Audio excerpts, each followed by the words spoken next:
Hello everyone. So, beautiful space to be in today. We cross the road, we go to the other side, we have the Marine Drive, I sit over there, we see the horizon. A place where the sky meets the sea. We come inside, the sound, and we listen to something which is beyond the horizon. So with that, let me start by asking a very simple question. I have two options for you. A set of PPTs and one story. Which one you want me to start with? PPT or story? Story? Wonderful. My name is Bharat Dash, Assistant Professor, Faculty of Management Studies from Sri University. And today we will just touch upon why you selected that second choice and not the first one. And of course, you said that you want us to have a story, so let's have a story. And starts with once upon a time. Once upon a time, there was a king whose name was Amar Shakti. He was a very able and a person who was able to manage the kingdom very well. He did almost everything correctly, wearing one little staff. That was the plan of succession. He had three youngsters or three teenage sons of age group of, let's assume, 15, 17, 19. But over the last 10 years or so, they had not shown any interest in studying something called as governance or management, which would help them to become a better leader. Raja Amar Shakti was wise enough and honest enough to admit that he has gone wrong over there. So he called up an emergency meeting with all his ministers, asking them what to do now. I'm getting old. I need to figure out who should be my successor. But let me candidly admit that none of my sons are now capable of doing it because they lack the basic discerning power to take valuable decisions or important decisions. So all the ministers gave some options. We can try this, we can try that, let them go back to some MBA courses of those days, or maybe even adopt a new prince from a neighboring kingdom. There was one minister whose name was Sumati. Sumati advises saying that, Maharaj, I know of a very interesting teacher who stays within our kingdom. And if we can approach him, he may be able to solve our problem. Maharaj thought, oh fine, we have tried so many things, why not this? Please call that teacher. And after calling him, in comes a 80-year-old person looking as radiant as anybody and standing in front of the Maharaj. Maharaj with a very, Maharaj Amar Shakti with a very, very polite gesture, he says, Gurudev, I really appreciate that you have come here and I have a problem to share. Three of my kids, I want at least one of them to have that ability to become a Raja or a king.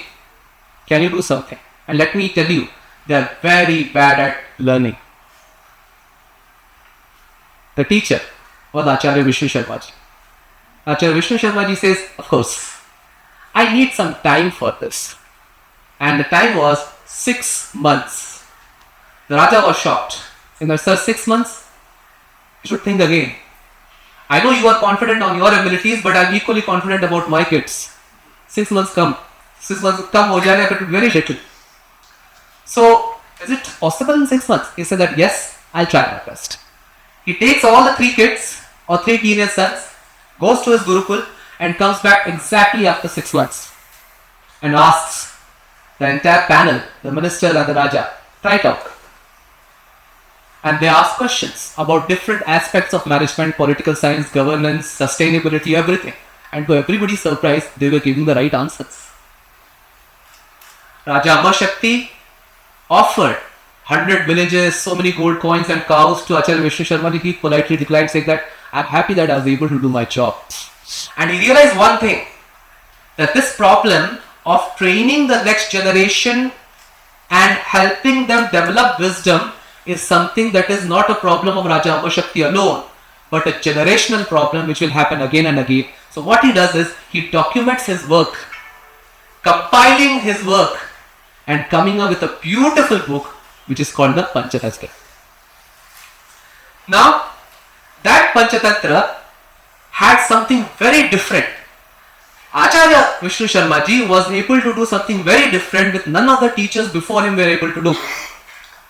He didn't teach something as a different subject, but he approached the subject differently.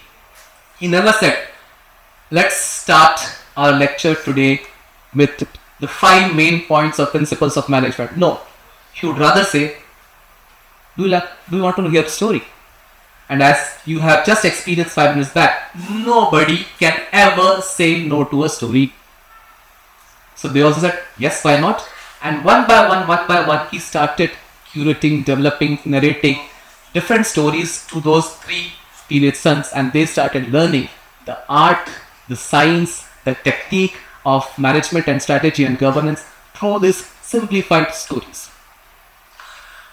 What Panchatantra does is it very beautifully understands the psychology of a learner, and then taking one step at a time, dot by dot, it forms an image or an imagery of something that the learner should learn.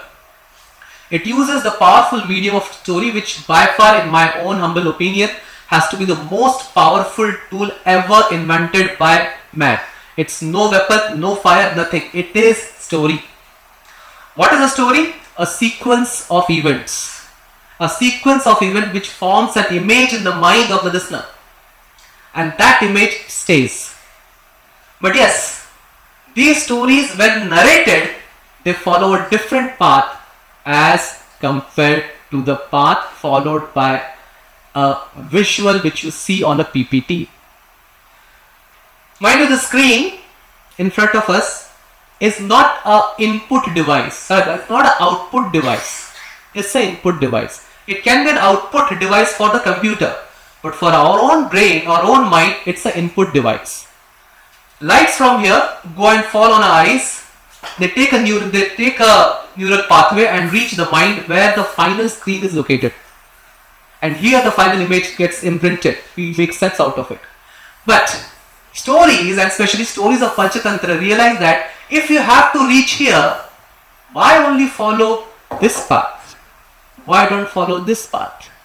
Because this also gets ultimately connected to this, and this is the final screen. Here the image has to be created. Right? So it followed this path of narration, of narratives, of stories, inside which there are many principles of a very powerful subject called as Nitishastra. So Panchatantra is not a book of stories. It uses story to deliver the subject called as Nitishastra. And story being one of the most powerful tools. What inside the story? What does the story contain? The most visual and the most visible component of a story are characters. And if I ask you, who are the characters of Panchatantra? Majorly animals. Why animals? Animals help you to visualize them instantly. I don't have to spend time on building characters. Generally, if you see a movie, there is a time which is spent on building characters. But when I say, there was a lion named Pingalaka, you all are imagining it. I don't have to take time to build it. So stories with such characters, with such character building, then what do the characters do in the story? They talk to each other. So when the characters are talking to each other, they are having a dialogue. But these dialogues are not mere dialogue of, hey, how are you? These dialogues are the sutras of Nitishastra. What are sutras? Nuggets. Small nuggets filled with wisdom and knowledge. So a jackal, when it's talking to a lion, it's not just saying, hey, how are you? It's also saying, you know what? The ancient text of Nitishastra has said that a natural enemy should never be trusted. So through the dialogue, he is basically passing on a very important critical message. So the characters, the dialogue, and through the dialogue, they also use a lot of metaphor, lot of analogies. How does analogies and metaphor work?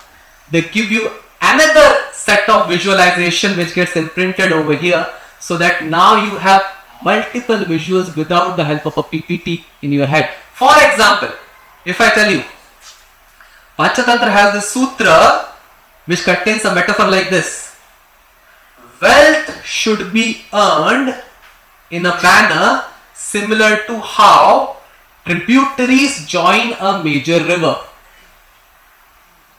supplying water throughout the season. So what are you imagining? A river with a lot of tributaries to it. An analogy is saying that, oh, you should not have all of your wealth coming from one single source. Because if you have all of your wealth coming from one single source, if the source dries, the river dries up. So have multiple sources of revenue through this beautiful analogy inside it. Put all of this together and you have a powerful teaching tool, a powerful tool to disseminate knowledge. One by one, through 5 different sections of Panchatantra. Mitra Bheda, Mitra Labham, Kapalukiyam, Navta Pranasham and Aparishit Karakam. All pointing towards different aspects of governance and management.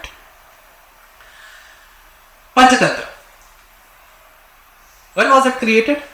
At least 2000 years ago. There are many stories behind it, legends behind it, that it must have been created in somewhere in South India, North India, some parts of every region of India claims that Panchatantra belongs to them. And that highlights the beauty of this book. 2000 years, the travel of Panchatantra has been very, very interesting.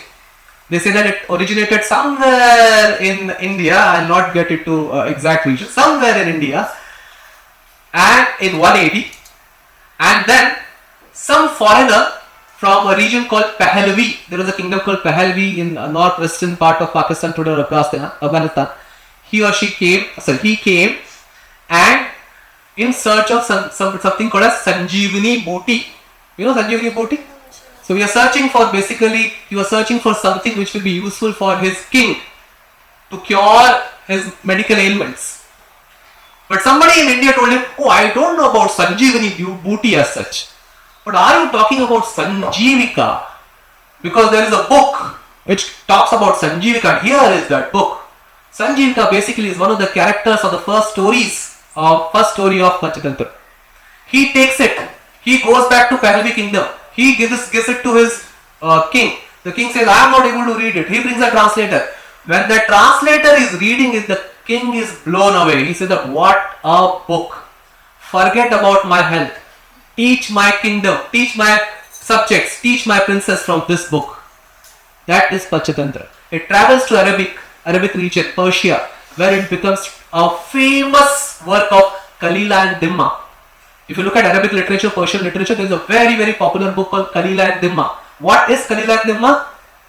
Arabic adaptation of Karataka and Damanaka, the two main jackals or foxes from the first story of Panchatantra.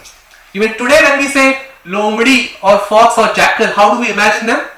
Being very clever, smart, cunning. Where is it coming from?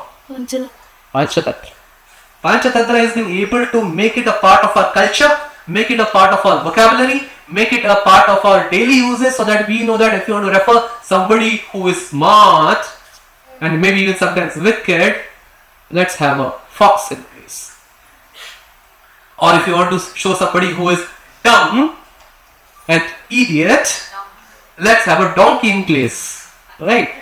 That poor animal has done nothing.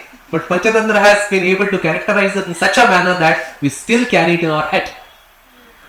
But then, beyond the characters, if we are talking about going beyond the horizons, lies lessons of Nitishastra, which are as relevant as today as they ever were.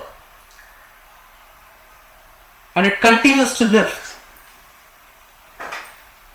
Panchatantra is not just a book which has stories inside. If you read the Panchatantra, if you go through all the characters and story of the Panchatantra, you can very well be assured that you are seeing Panchatantra happening within your family, within your friend circle, within your organization, and even when you are seeing the geopolitical news, you can see a Damanaka, you can see a Karataka, you can see a donkey, you can see a fox, you can see a lion. Very rarely nowadays we see lions, but still there are lions. We do see that, right? But these characters are still alive. The stories are not random stories. The characters have been made such that it is easily compatible to the mind, digestible for the mind, but palatable to the ears. Otherwise, it will be difficult for us to reach out to the youngsters. What was the problem with the youngsters? Did they lack the intelligence to understand things, or was only thing missing in them was the interest, the desire, the curiosity? And what Panchatantra did? It built the curiosity, it developed interest, it helped them sustain that momentum of learning and understand what happens next in an organization. Are these type of students found only or were found only 2000 years ago, or are they still alive? Very much alive. Maybe more in numbers.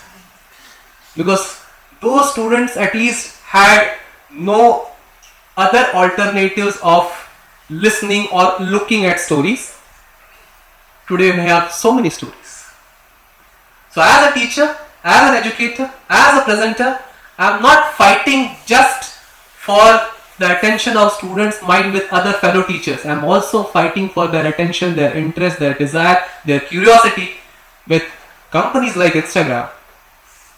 They are taking my students' mind away, my audience's mind away. So how should I bring them back over here? Because what they are using, they also literally call them stories. So why don't we use it over here? Panchatantra gives us a plethora, a platform of characters. Pick, choose, make changes if you want to change the narrative, just to make sure that you can deliver the message swiftly and that can be carried for a very long period of time. So my request, as we come to this end, today when the program gets over, go out, again walk, cross that road, go to the same marine drive, sit there, look at the horizon, then close your eyes. And if possible, narrate a story to yourself or to somebody else. And try to look what Panchatantra has to offer beyond the horizon. Thank you.